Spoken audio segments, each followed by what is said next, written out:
Hey everyone, this is Jimin. Before we start, I want to know where you're listening from. Drop your country in the comments below. I'm about to say something I've never said out loud, where millions can hear it. Something I've kept behind choreography and smiles, and the kind of laughter that sounds bright on camera but empties out the second the red light switches off. I've been performing a version of myself for so long that sometimes I forget where the stage ends and the person begins. And somewhere in the blur between rehearsals and flights and hotel curtains that never fully close, I misplaced the courage to tell the truth. So let me try right here, right now, with my hands still a little cold and my chest tight in the way it gets when I'm pretending I'm fine. I'm scared. Not of missing a note or missing a step, though you know how much that matters to me, but of something older and softer and harder to fix. I'm scared that my love, no matter how fiercely I give it, will never be enough for the people who need it most. And tonight, when I say the people, I mean him. I mean Jungkook. It's easier to make a joke. It's easier to throw an arm around his shoulder and turn our history into a meme, to reduce a decade of shared glances and arguments and apologies into clips that loop with captions and laughing emojis.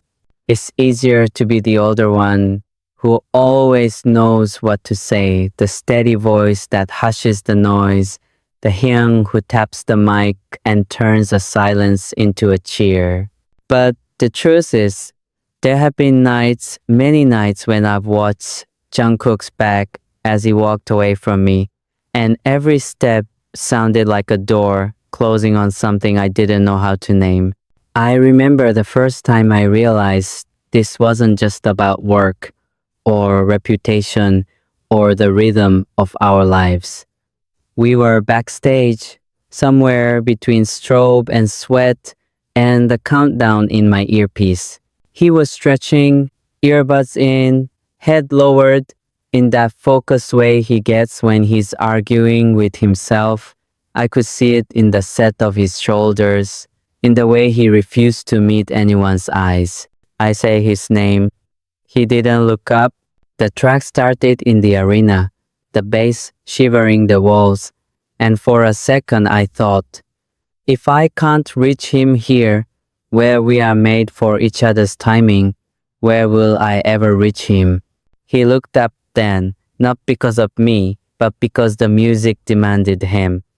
He smiled the way professionals smile. I mirrored it. On stage, we were perfect. Off stage, something important was asking for attention, and I kept telling it later. Later never came. Not the way I promised myself it would. Every time I tried, the right moment slid away, like the floor moving beneath me. I told myself I was protecting our image, protecting him, protecting us, and meanwhile, Jungkook was building a fortress out of expectations so high that even he couldn't breathe at the top. I knew the look of that kind of altitude sickness. I've worn it too. And yet, this is the part that hurts to admit. I let him climb alone.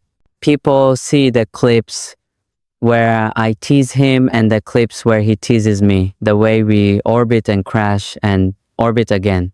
They see the way Taeyong throws a joke into the space between us and turns tension into something we can all laugh about. They see the way Hobihyang brightens a room until the walls stop pressing in. They hear Yoon Gi-hyung's voice that cuts through fog with one sentence that lands exactly where it needs to. They watch Namjoon hold the whole map in his hands and find routes forward none of us could see. And they watch Jin-hyung make the hardest ache feel like a story you can survive if you sit at his table long enough. They see all of that and they think, look how loved they are. Look how whole they must feel. And most days, That's true. Most days, the seven of us knit a net beneath the high wire. But every net has a knot that loosens in the dark, and sometimes it's the knot nobody expects. If you ask me when I last felt safe, I would have said when the beat drops and the first roar hits us like a tidal wave, and I feel Jungkook's presence locked to mine without words. I would have said when the lights cut out and I hear his breath near mine sink by accident, the afterimage of choreography still restless in our bones.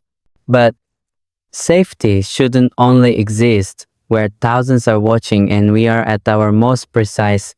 Safety should be what's left when the crowd goes quiet and the stage is packed away and there's only us and the two bright overhead lights in a room that smells like makeup remover. That's where I realized how long I'd been holding my own breath.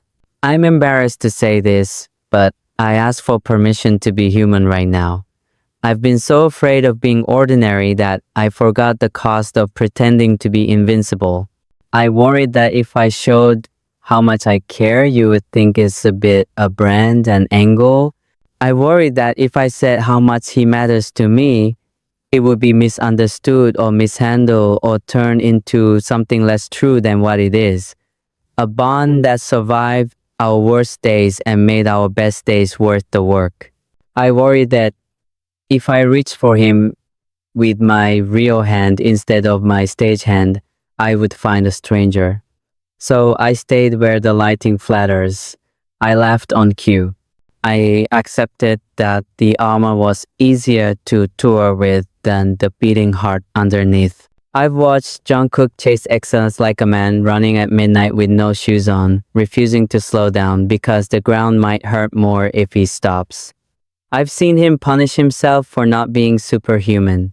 I watched him climb and sing higher and press harder, and I've loved him for the way he builds a ladder where there is only sky. But there is a moment after a show when the adrenaline leaves like a tide, and if you're not careful, the sand becomes a sinkhole.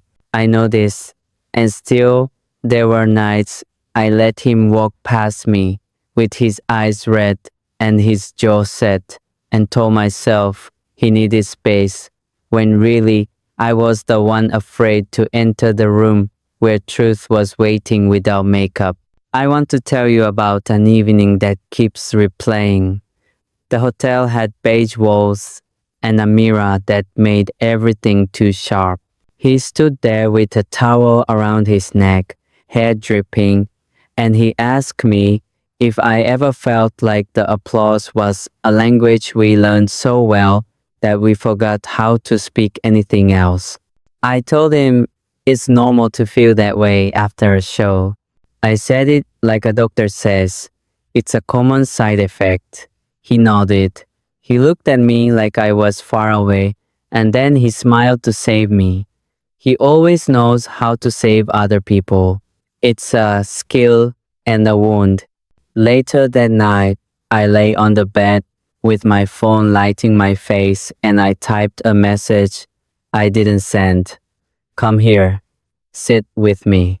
Don't be strong tonight. We can be small. We can be ridiculous. We can be two people who forgot how to say, I'm scared, and are trying to remember together. I erased it. I told myself I would say it in the morning. Morning came and was filled with cold times, and we talked about protein and schedules, and the universe did not rearrange itself to fix the thing I wouldn't name. I could make a list of my fears the way people write set lists. I'm afraid that he is tired and I haven't noticed. I'm afraid that I am tired and I'm pretending not to be. I'm afraid that the version of me who always knows how to comfort everyone will forget how to comfort myself. I'm afraid that if I fail him once in a way that matters, no amount of success will erase the shape of that absence. I'm afraid of being seen as dramatic for saying any of this, so I've been quiet. And yet, quiet becomes a fortress too, and inside it the air thins. You might ask, where are the others in this? Everywhere. Namjoon sits with us and turns chaos into sentences. And when he says, you don't have to earn your place here, the floor steadies. Yoongi pulls me aside and says, if you're worrying about hurting the music with your honesty, remember that music was born to hold the weight you're carrying. Hobie slaps my shoulder and says, we don't need your perfect, we need your whole. Jin calls at midnight and tells me to eat. And somehow that simple instruction means live. Taeyong knocks at my door and shows me a video of Jungkook laughing at something small and stupid, the kind of laugh that makes his whole body tilt. And he says, see, that's still in him. Go find it with him. We are never alone. And still, when the person you love most is standing 5 feet away and you cannot bridge those 5 feet with anything but a smile, it feels like an ocean. There was a day, no cameras, no stage, when Jungkook and I ended up in a practice room after everyone left. The speakers were off. The mirror held us in that merciless way mirrors do, reflecting what the world thinks it knows. He asked me if I believed we were allowed to be ordinary sometimes, or if our names pulled us back every time we tried to rest. I told him I don't know, and it was the truest answer I had. He sat on the floor, back against the wall, knees up, and I sat beside him. In that silence, without choreography to explain us, I felt the old fear press against my ribs. What if he needs more than what I know how to give?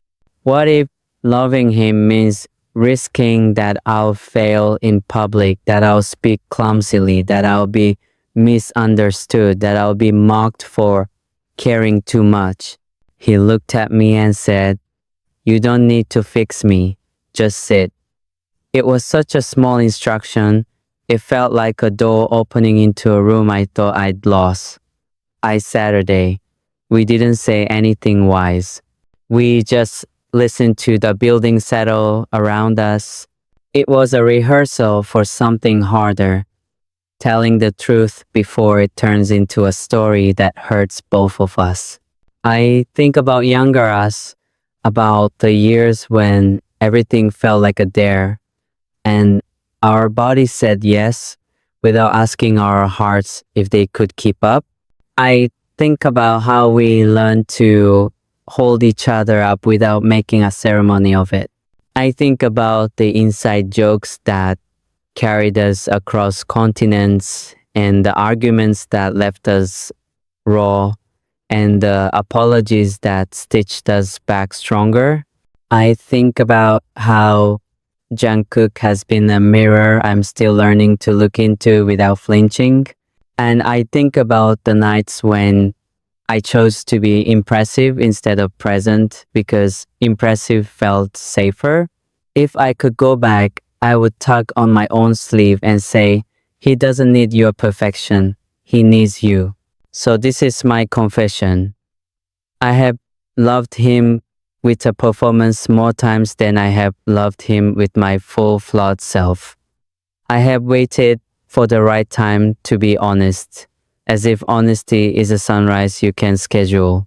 I have stayed busy so I wouldn't have to be brave, and the cost was invisible until it wasn't.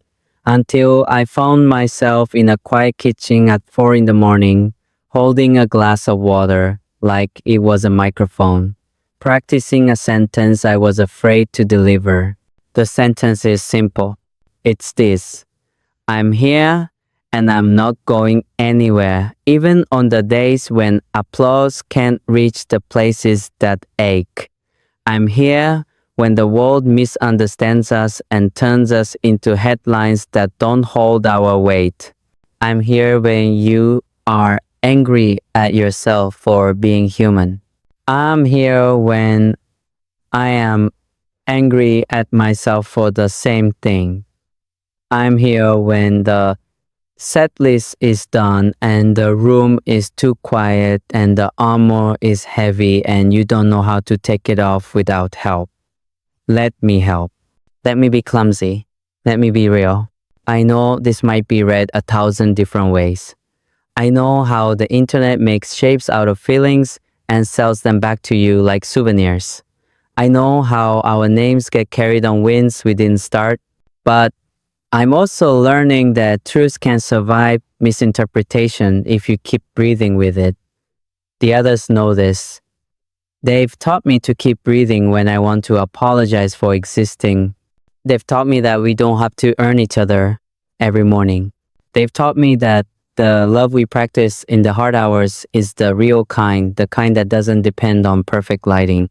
If you're listening, Jungkook, hear me without the stage in the way. When you are hard on yourself, I feel it like weather moving through the same house. When you disappear into your work, I admire you and I miss you at the same time.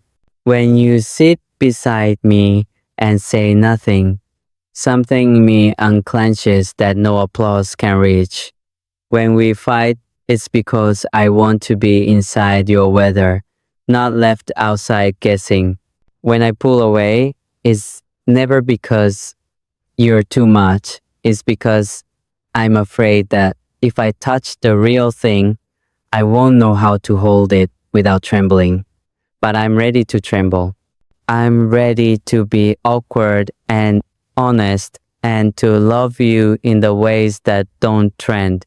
Maybe that's what we are all learning, the seven of us, in our own languages, to be more than the best version on camera, to be the people who stay when it gets quiet, to choose each other in the unglamorous rooms, to let fear speak once and then sit it down so love can have the microphone.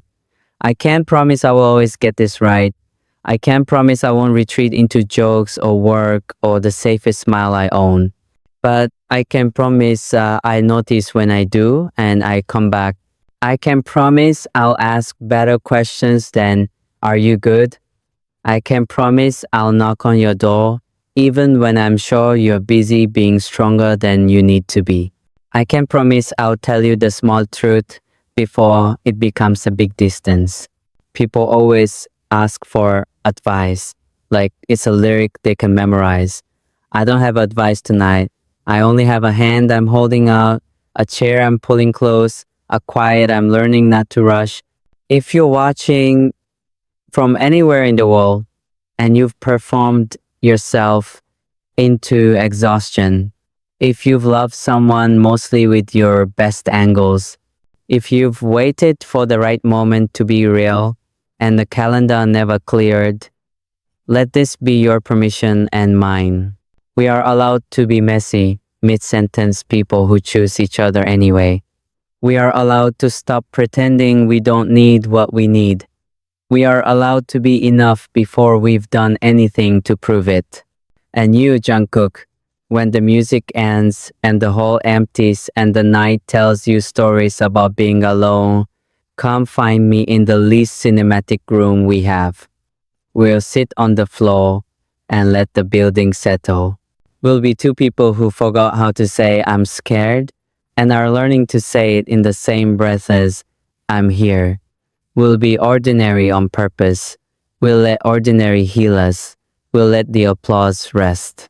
We'll let love, the quiet kind, do the work that spectacle never could.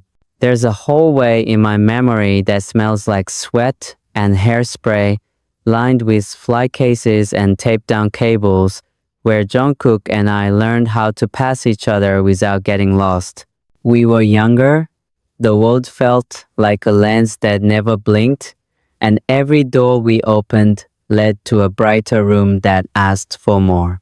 I used to tell myself that growth meant needing fewer words, that understanding someone meant living in the spaces between sentences.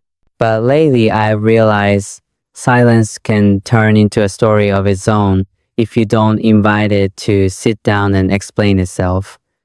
That realization started on a morning that wasn't special. The sun came through the hotel curtain like a rumor that didn't want to be caught, and I woke up with that thin ache in my chest that means my mind ran a marathon in the night. My phone lit up with schedules and reminders and a message from Namjoon about a lyric his brain wouldn't let go of. In the middle of all that, there was a single unread line from Jungkook sent at 3:11 a.m.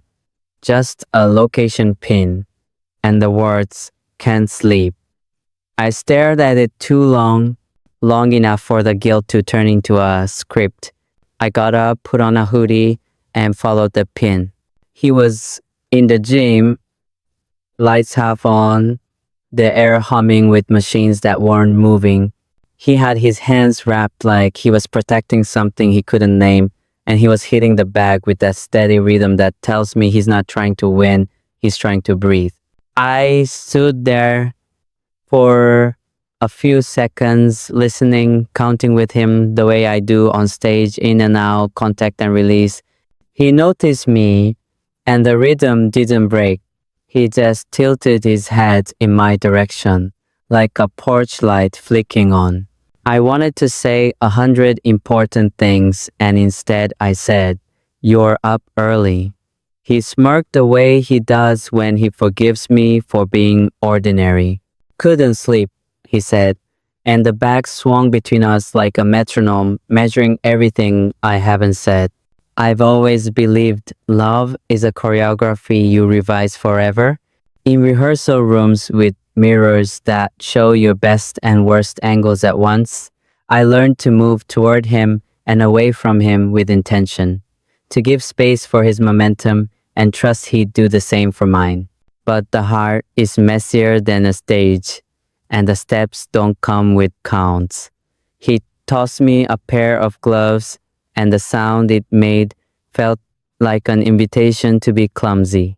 We traded strikes and breaths and the clatter of our own thoughts, and when we stopped, the quiet hugged the room like steam. "Do you ever feel like you're running after a version of yourself you promised the world?" he asked. Eyes on the floor, voice casual, like small talk about coffee. I said yes before my fear could answer for me. He nodded, and for a second I saw the boy who used to ask me if his voice would hold when the note got tall, who used to lean into my shoulder to laugh when the day got too strict. I thought about all the ways he's grown, stronger, sharper, more himself, and how sometimes growth looks like a tree reaching for the light while its roots are still learning the shape of the soil. We walked back through the sleeping hotel, two ghosts trying not to wake the walls. In the elevator, we didn't talk. We didn't need to. When the doors opened, Tae-young was there, hair a mess, holding a paper bag that smelled like something he shouldn't be eating at 4 a.m. He looked at us like he'd been standing guard over our silence. "You found him," he said to me with that smile that sees more than it says. He handed Jungkook the bag and thumped my chest with the back of his hand, affection disguised as mischief. That's the thing about us. We don't always have the perfect words, but we build a world where the right small act arrives on time. Later that day, Yoongi pulled me aside the way he does when he can tell my brain is too loud. "If you're scared, you'll break something by being honest," he said. "Remember that pretending already breaks it. It just does it slowly." He didn't wait for me to answer. He never does when he knows I need to wrestle with it myself. Hobie caught my eye, across the room and gave me a thumbs up that meant don't overthink this. And Jin texted a photo of a ridiculous hat he wanted me to wear because he knows humor can zip a heart back together when the seam starts to split. And Namjoon wrote me a paragraph about how safety isn't the end of fear. It's what you hold while fear finishes talking. I used to think confession needed a perfect stage, but confession is really a room without decorations. That night, after the show, after the fireworks and the signs and the sound that becomes a river, you can float in if you aren't careful. I found Jungkook sitting on the floor of the dressing room with his back to the couch and his knees drawn up like he was protecting a secret. I sat down beside him and let the carpet press its pattern into my palms.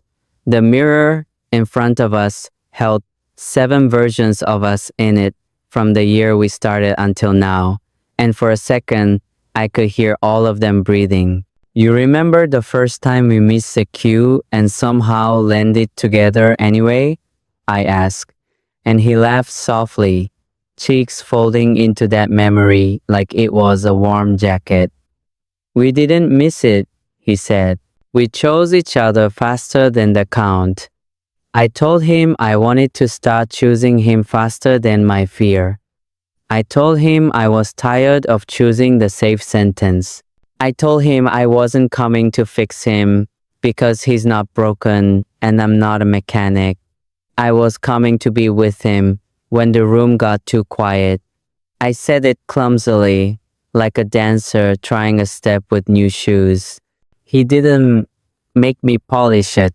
He just let the words be as imperfect as we are and nodded like a prayer answered in a language we were still learning.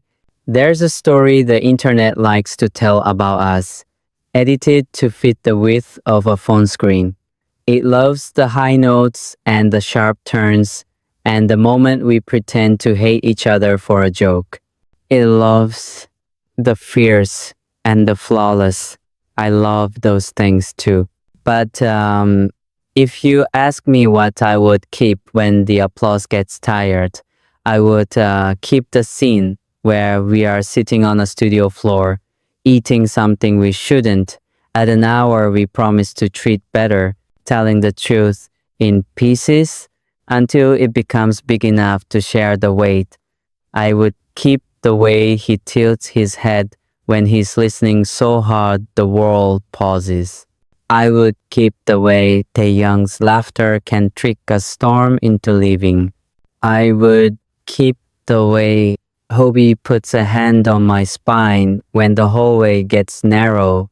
I would keep the way Yoongi hands me quiet like a tool.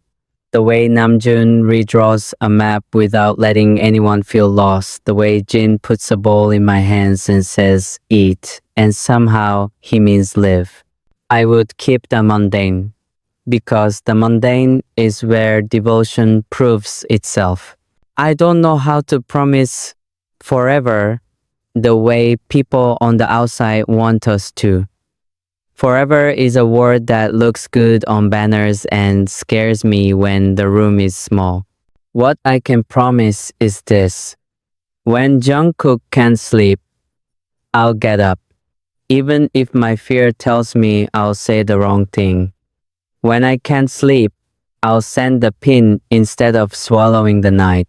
When the day is cruel, we'll borrow minutes from each other interest-free.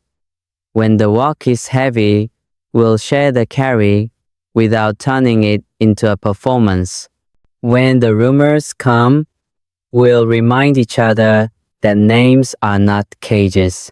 When the past taps our shoulders, we'll turn and bow, thank it for the lesson, and keep walking.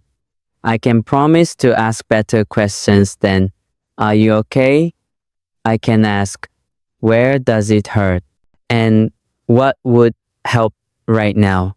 And Can we be stupid together for 10 minutes so the world remembers we're people? Sometimes I think about the kid I used to be, the one who learned to be impressive because being impressive felt safer than being needy.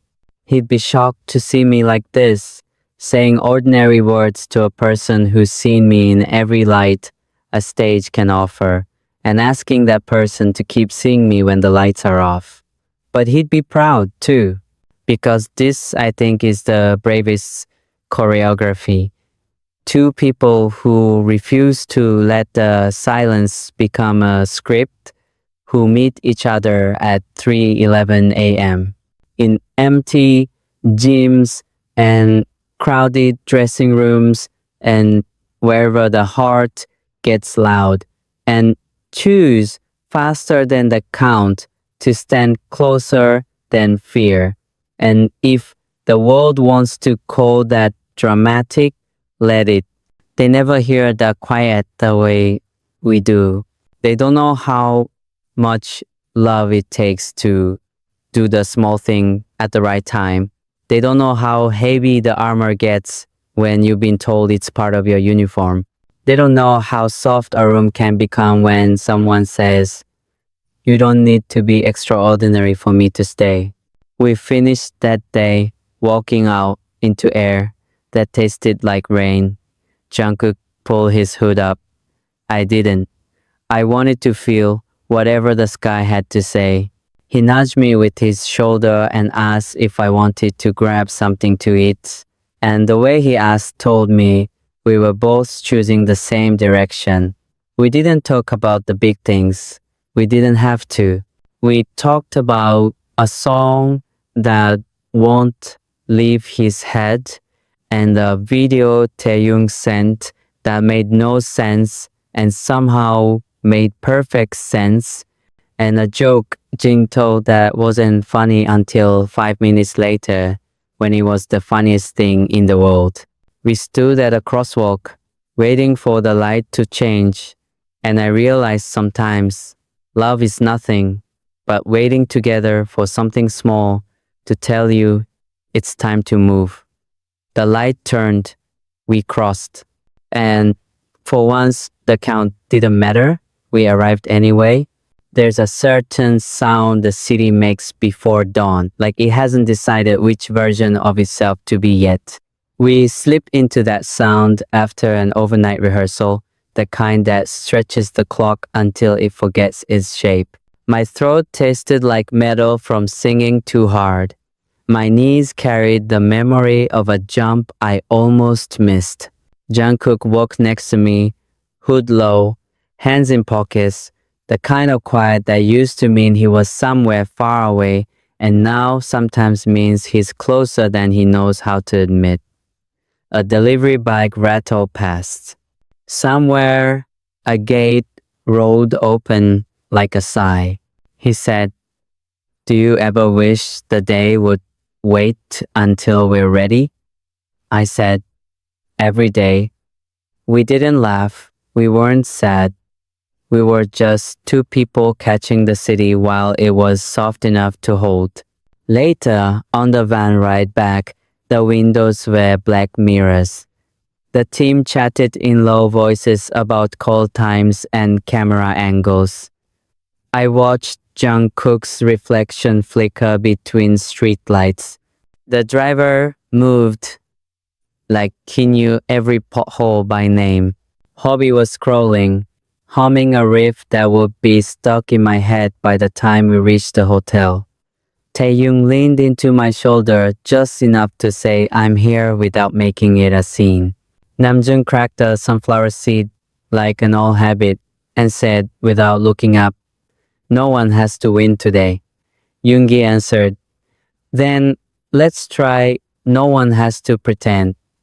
It was casual, like weather talk. It landed in me like a key. At the hotel, I found a voice note from Jungkook time-stamped 2 hours earlier that I hadn't noticed. I pressed play and held the phone to my ear like it could warm me.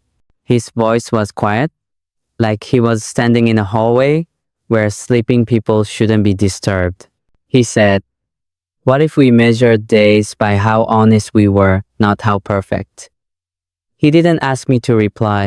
It wasn't a test, it was a door. I put on a jacket over my hoodie and knocked on his door before I could give fear another vote. He let me in with the chain still on, as if to keep the world a centimeter away. The room smelled like laundry soap and something citrus. A music video played muted on the TV, all color with no sound. He sat on the edge of the bed, elbows on knees, looking at his shoes like they might answer something. "I didn't mean to wake you earlier," he said. "You didn't," I said, which was true if you ignore the part of me that never sleeps when he's not okay. We sat there with the easy awkwardness you earn when you've known someone long enough to get permission to be inelegant. "Do you know what I'm most afraid of?" he asked. I almost said fame or failure or something noble that would look good quoted in a white font on a black background. He said, "I'm afraid I'll outrun the part of me that knows how to be still with the people I love." He said love like an ordinary word, like water. It startled me every time he remembered to use it that way. I told him about a memory I rarely touch. The practice room with the flickering light where I learned to dance to feel silence rather than hear it. The first time I convinced myself excellence could substitute for intimacy. The moment I realized applause can't tuck you in. He listened with his head tilted, the way he does when he's taking me seriously, which is a holy thing in a world that rewards any other angle more. "I don't want you to be excellent for me," he said. "I want you here." It wasn't a demand. It was an invitation. It's easier to accept invitations than orders. I said yes, with my whole face. We didn't solve anything remarkable. We organized socks while talking about fear. We laughed at nothing until it became something. He showed me a half-finished melody that kept returning to the same note like it was homesick. I told him the note would find its courage if he played it where windows were open. He said he didn't want the neighbors to think he was showing off. We grinned at each other because the joke was gentle and we needed gentle. When I left, he stood at the door like a quiet lighthouse. In the elevator, the numbers blinked up, and I thought about how sometimes progress is just moving down a floor with your heart not flinching. The next day, the studio had the smell of cables and dust and the sweet bite of coffee. Yoongi was at the board, turning buttons like they were questions. "Run it," he said, and the track curled into the room. Jungkook's voice came in clean, then tripped on a syllable he didn't forgive. He pulled the headphones off, jaw tight. Olmi would have offered a joke or a solution, or my favorite lie, "It's fine." Numi put a hand on the table, anchored myself there, and waited. He exhaled. "Again," he told the room, but what he meant was, "I trust you enough to let you see me try." He nailed it on the third pass, which would sound impressive if you didn't know that trying again was the victory before the note ever landed. During a break, Jin arrived like a sunrise no one ordered, carrying a paper cup with a lid and a lecture about hydration disguised as gossip. He asked Jungkook about the recipe he'd tried. He asked me about the shirt I shouldn't wear again. He filled the air with the exact amount of nonsense that keeps the scaffolding of a day from collapsing. Namjoon scribbled lines in a notebook, looked at us, and read one aloud about a room where the furniture is honesty and the windows are forgiveness. Too much? He asked. Yoongi said, just enough, without looking away from the levels. Hobie came back from the hallway with a stretch that made his back crack like a percussion fill and announced we were all still alive.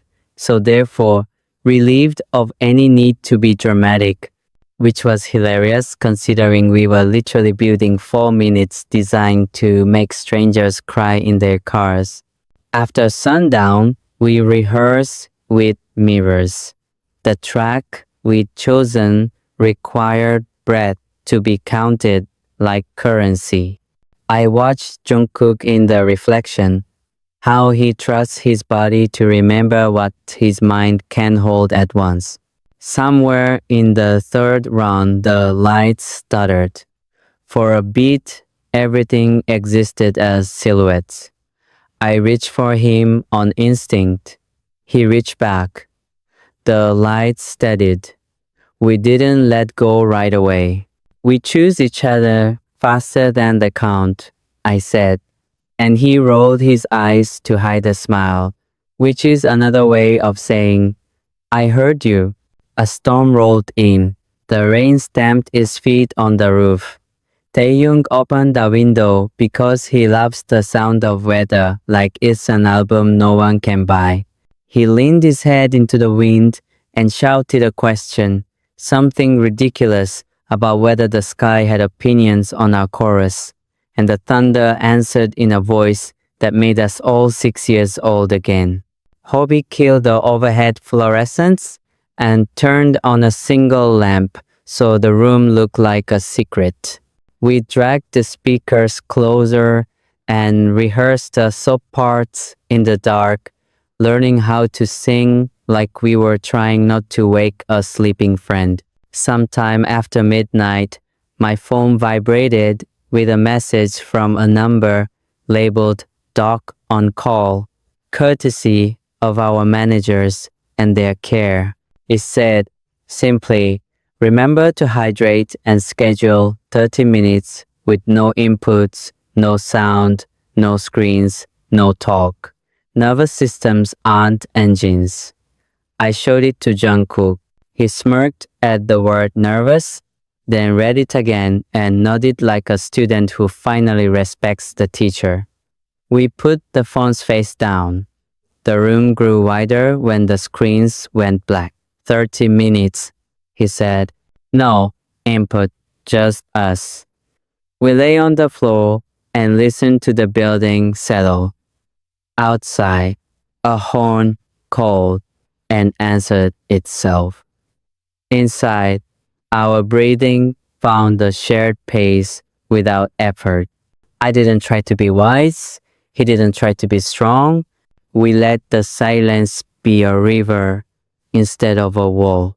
When the timer on Hobie's watch buzzed, we sat up slow and unashamed, like people who had just visited a room inside themselves with no maps and found the furniture still where they left it. Namjoon looked at our faces and didn't say anything. He just wrote something down like a librarian noting a returned book. Yoongi tilted his head toward the booth. One more take, he said to Jungkook, but sing it like you don't owe anyone an explanation. Jungkook went in and did exactly that. He came out with his shoulders an inch lower, that particular ease of a person who remembered their own size. We ended late.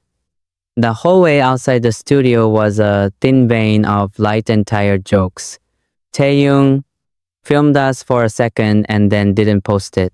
Restraint can be its own kind of love. Jin pressed snacks into our hands like contracts we had to sign with our teeth. Hobie cued a song in the van that none of us admitted we loved, and then turned it up when Yoongi smirked. Namjoon said, tomorrow we can be brave again. Tonight we can be enough. Back in my room, I opened the balcony and let the rain scent lift the day's heat. I typed a message to Jungkook. measured today by honesty. We didn't keep time perfectly, but the rhythm held. He replied with a photo of his hand against the window, raindrops blurring the lines, and a caption that said, "Counted by breathing, we arrived." I lay down without armor and felt the weight of it still on the chair where I left it. There was a moment when fear tried the door. It found it closed, and not because I bolted it, but because I'd left the door open somewhere else for someone I trust. If you ask me what changed, it is not the size of our stages or the shape of our schedules. It is this: we have begun to treat the space between us as a living thing that requires food and light and quiet. We have learned to water it, not with accomplishments, but with presence. We are practicing a form of devotion that doesn't look good in a headline, but can carry a human across a long night. And tomorrow, when the city decides again who it wants to be, we will walk into its choice with our own hands empty, hearts full, the count already running, and us choosing each other faster than fear. Morning arrived like a polite knock that didn't wait for permission. We were scheduled for a live appearance that had the shape of joy and the weight of obligation, and I woke with the feeling that my chest had been ironing itself all night. The group chat was already awake, Jin sending a photo of a breakfast he swore would outsing us, Hobie attaching a stretch routine labeled "For the Stubborn and Beloved," Namjoon reminding us of the key we always forget we decided on, Yoongi replying with a single emoji that somehow meant "I'm listening," and Taeyoung dropping a blurry video of a dog that made the whole world kinder for 15 seconds. Jungkook's message sat there like a small lamp. "Let's measure today by presence." I typed back, "By presence, not perfection," and attached a screenshot of our last honest silence as if proof could make it easier to repeat. In the van, the city moved around us with that practiced in different cities have when you're almost famous enough to be everyone's business and just human enough to be nobody's emergency. The rehearsal hallway tasted like coffee and cables. Producers were kind in the way people are when they need you to be useful and also want you to feel like a person. Wardrobe pinned a jacket where it would photograph like intention instead of compromise. Jungkook stood in the corner with a bottle of water, and the look he gets when he's picking which part of himself to bring on stage. I've learned not to interrupt that choosing. I walked past and tapped two knuckles lightly against his shoulder blade, a code we invented without deciding to. "I know you're here." He didn't turn, but his shoulder rose under my knuckles like a breast caught and released. Sound check was clean until it wasn't. The bridge slid a little sideways under my feet, and I reached for the note like it was a handrail in the dark. It steadied, but the wobble left a watermark in my head. Old me would have folded that moment into a story about failure and fed it to my heart all day. New me let it pass like a cloud that doesn't own the sky. Jungkook glanced over as the reverb died and lifted his chin. "We're fine." I believed him because we had practiced believing each other when the room got loud. Backstage, before the live, the air changed, not the temperature, something more private. Aruma had found its way to our phones, dressed in certainty delivered by people who speak like they were in the room when our lives happened. It said things about loyalty and distance and a fight we didn't have. It put our names in a sentence that had gravity without truth. I watched Jungkook read it, his jaw shifting like he was rebiting the same apple. My throat went tight with a familiar heat. This is where I joke too quickly, where I smooth the water and drown underneath it. I put my phone face down. He put his in his pocket like he was defusing a small bomb.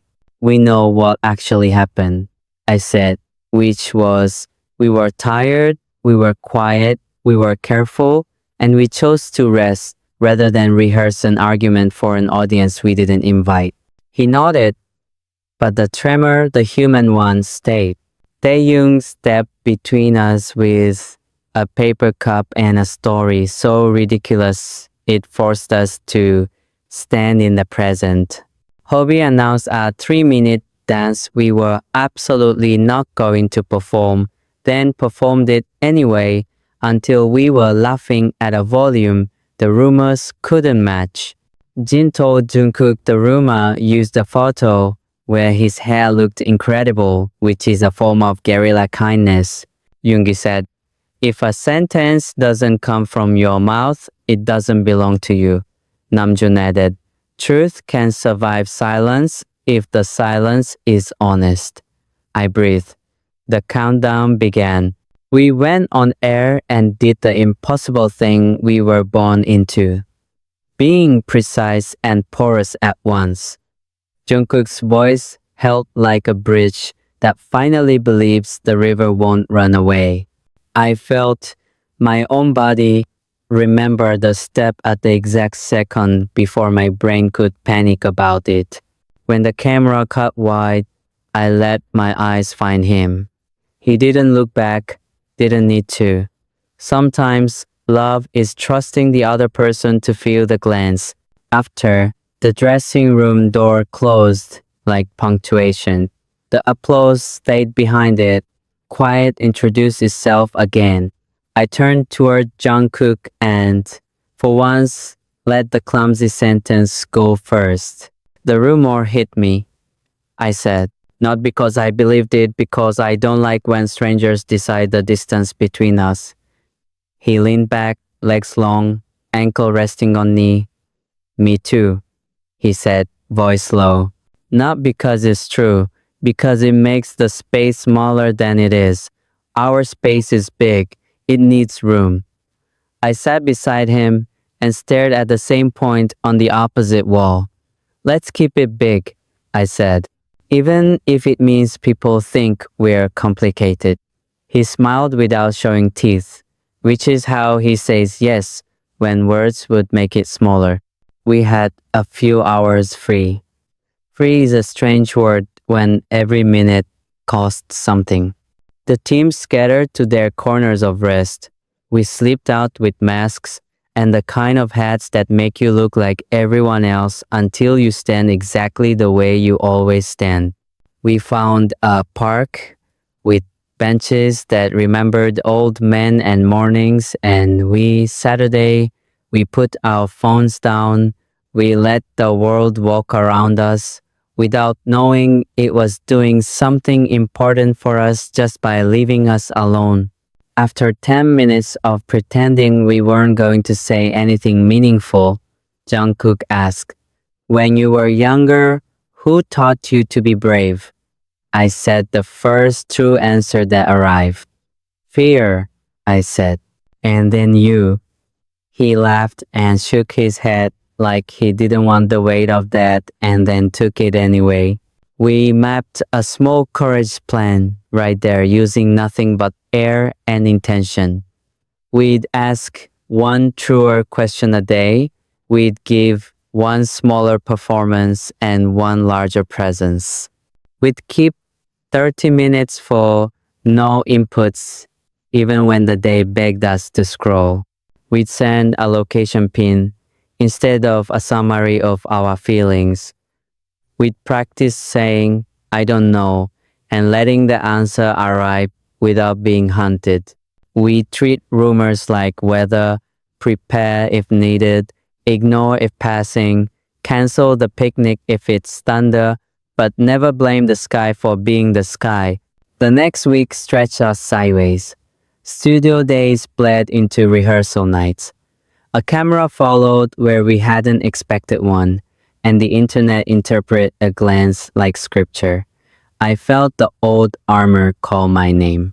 I turned toward it out of habit and then kept walking. The practice room became a chapel again. Yoongi stood at the board, the patron saint of second drafts. Again, he said, we did.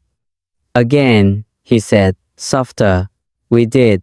Now, simpler. We did. And the song exhaled. Hobie dragged us into a hallway for a 5-minute dance-off that ended in whatever happens after laughter has done its job. Jim brought the tteokbokki contraband, and we were teenagers in our joy. Namjoon changed a single word in a verse, and the entire room forgave itself. Taeyong tossed Jenga blocks into my hoodie pocket and said, build later, which is exactly the permission I needed. That night, Jungkook texted me a photo of a ceiling crack that looked like a river. Still up? He wrote. Yes, I replied. Come see this river. I knocked on his door with my knuckles in the rhythm we never wrote down. He opened in a sweatshirt that had lost a battle with a dryer. We lay on the floor like children hiding from bedtime. The crack stared back, patient. What if we stop naming what hurts like enemies and start naming them like weather systems? He said. So if I say it's raining, you don't try to fix the sky. You just sit near the window with me. I turned my head toward him. Forecast? I asked. Light rain, he said. Clearing by morning. We didn't speak for a while. We let the quiet do what only quiet can do when it is trusted. Remind you that you are more than the noise you make to prove you exist. When sleep finally found us, it did so with mercy. I woke before dawn to the sound of his breathing and the soft hum of the city deciding itself again. I made coffee in a machine that complained about the hour. He blinked himself awake, hair defiant, face soft, in a way fans almost never see. Do you ever think, he said, voice thick with the border between dreams and day, that all the things we think we have to earn are the things we already have? He meant love. He meant belonging. He meant the right to be enough on a Tuesday. I set a cup near his hand and said, let's spend today like we believe that, even if our hands shake. The run through that afternoon had edges. Lights failed and the replacement lights made everything look like a hospital. A tech snapped at an assistant, apologized, snapped again, apologized bigger. The room drifted toward brittle. I felt myself start to shrink into a version of me that says yes to every demand because no feels like betrayal. Jungkook saw it before I did. He moved to stand not in front of me, not behind me, but beside me, shoulder to shoulder, a very quiet declaration. The current rerouted. It wasn't dramatic.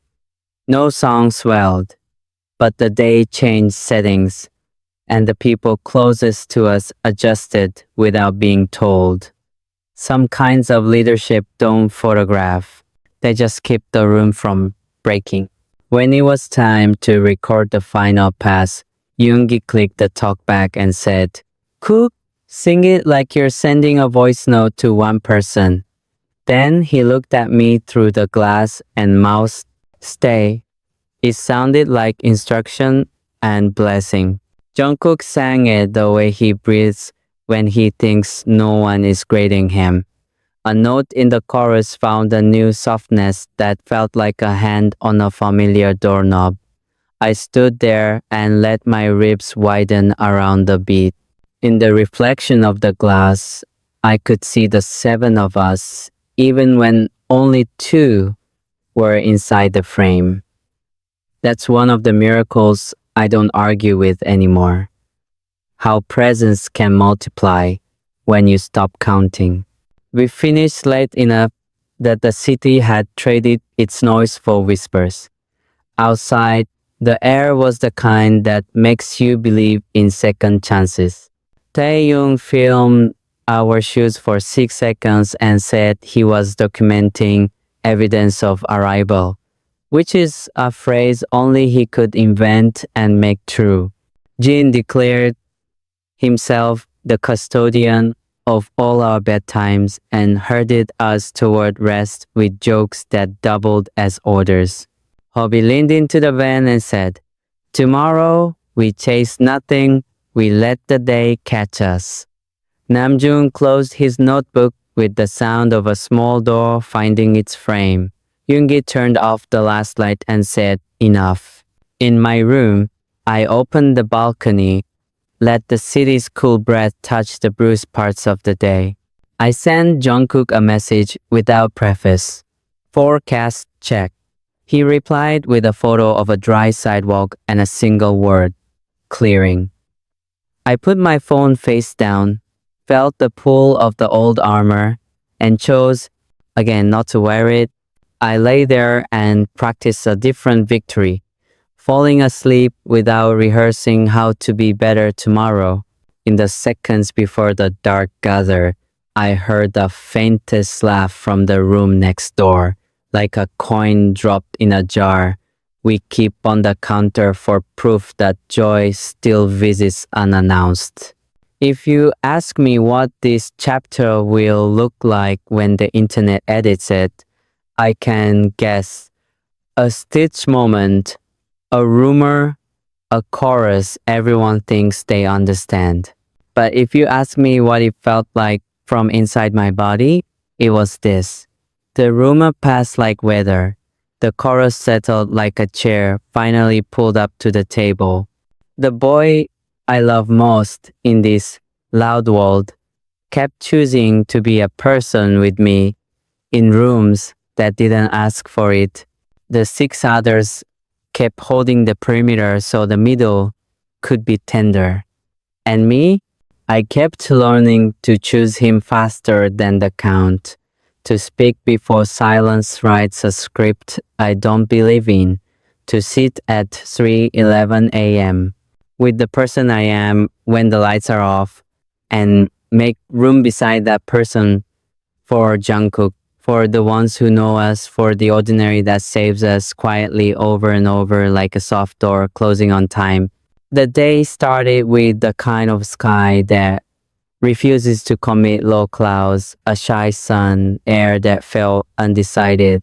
We were scheduled to visit a small community center on the outskirts of the city, a favor owed and a promise wanted, the good kind. The van ride was a hush of seatbelts and soft music. Jungkook sat by the window, drawing invisible patterns on the glass, like he was trying to teach the morning a melody.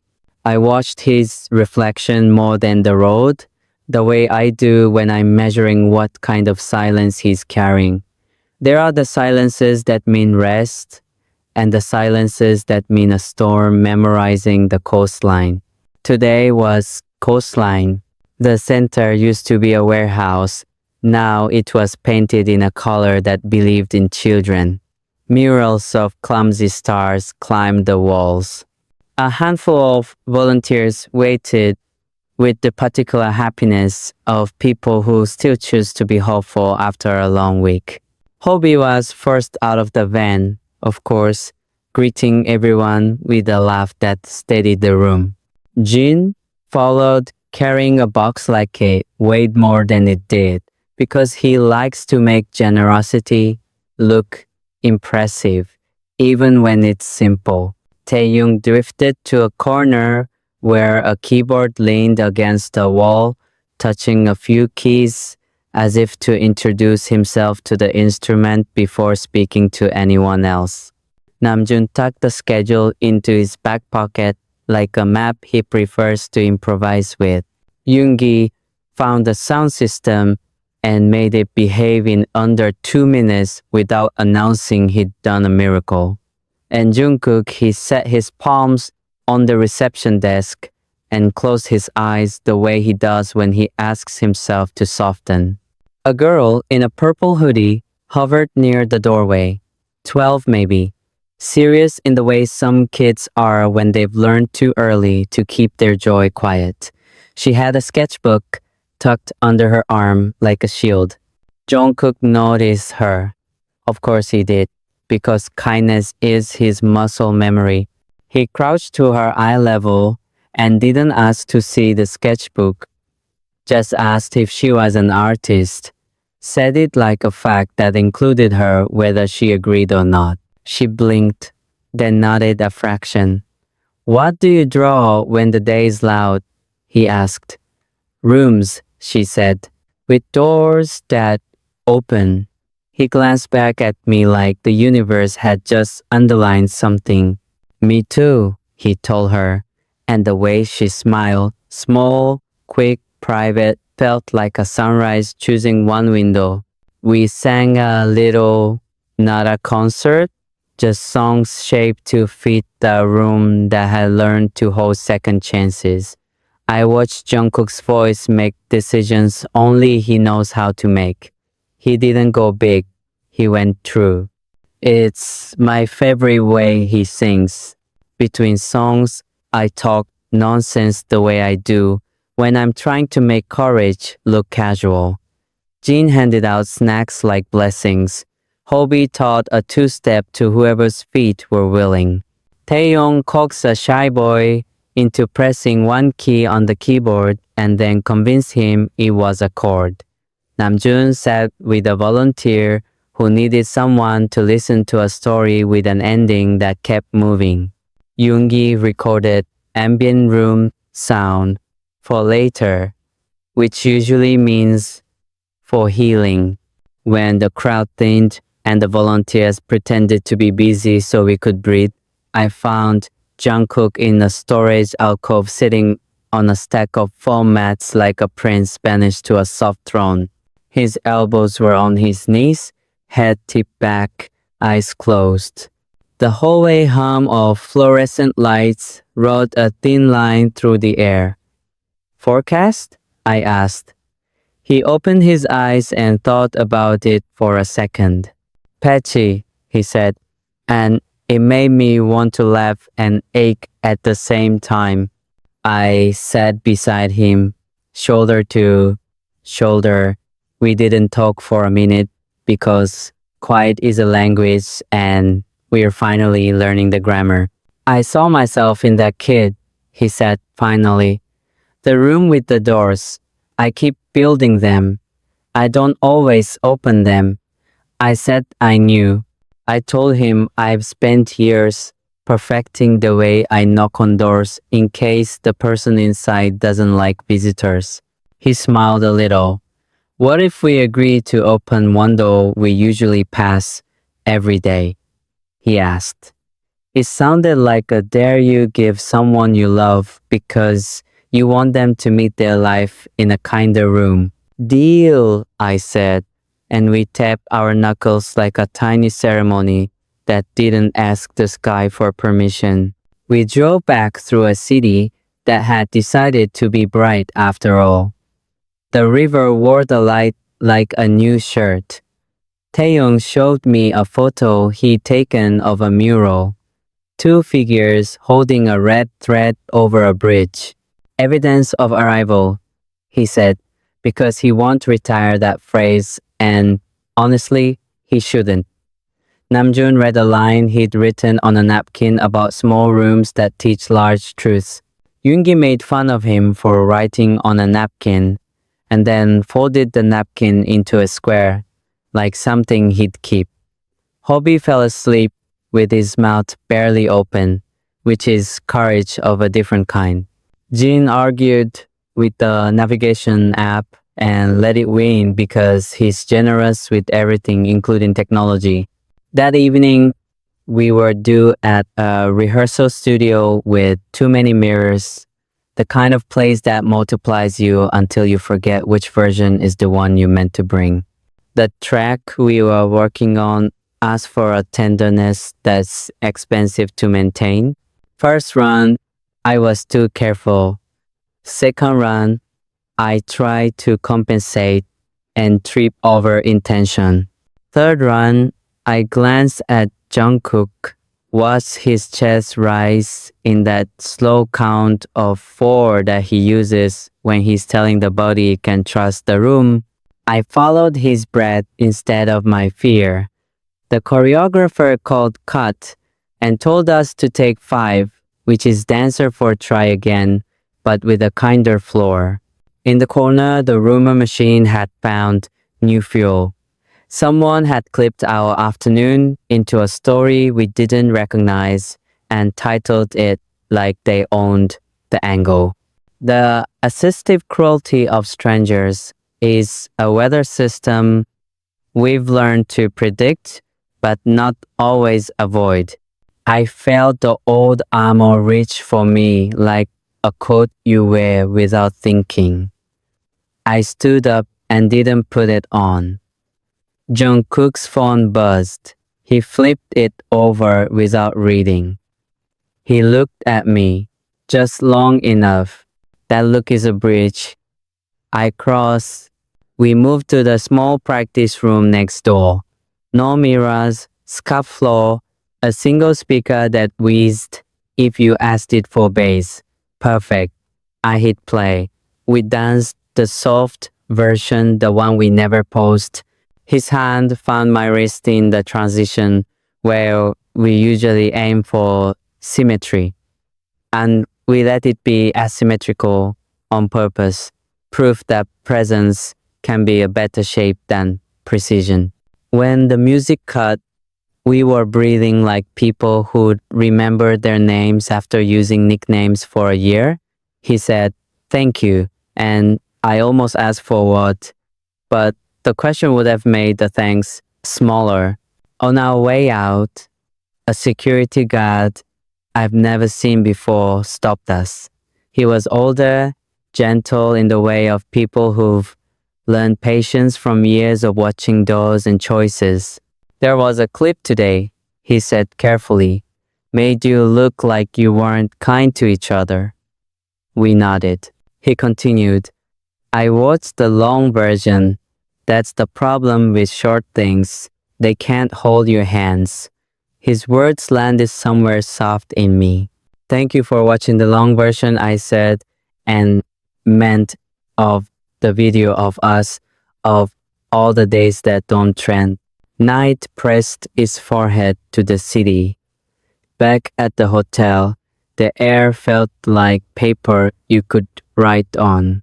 We slipped into the hallway sacred to our unremarkable ritual.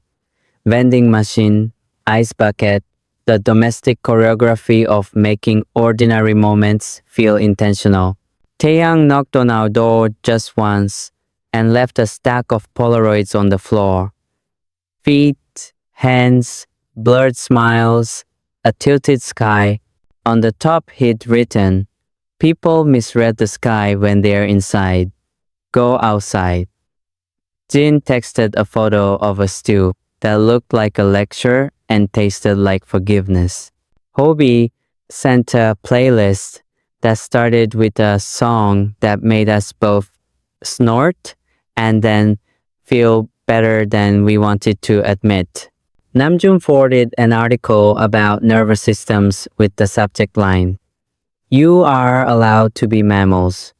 Yoongi's message was a voice memo of nothing but 30 seconds of street noise, scooters, laughter, a distant pot banging, and that's how I knew he loved us. He gave us a world that didn't need us to perform.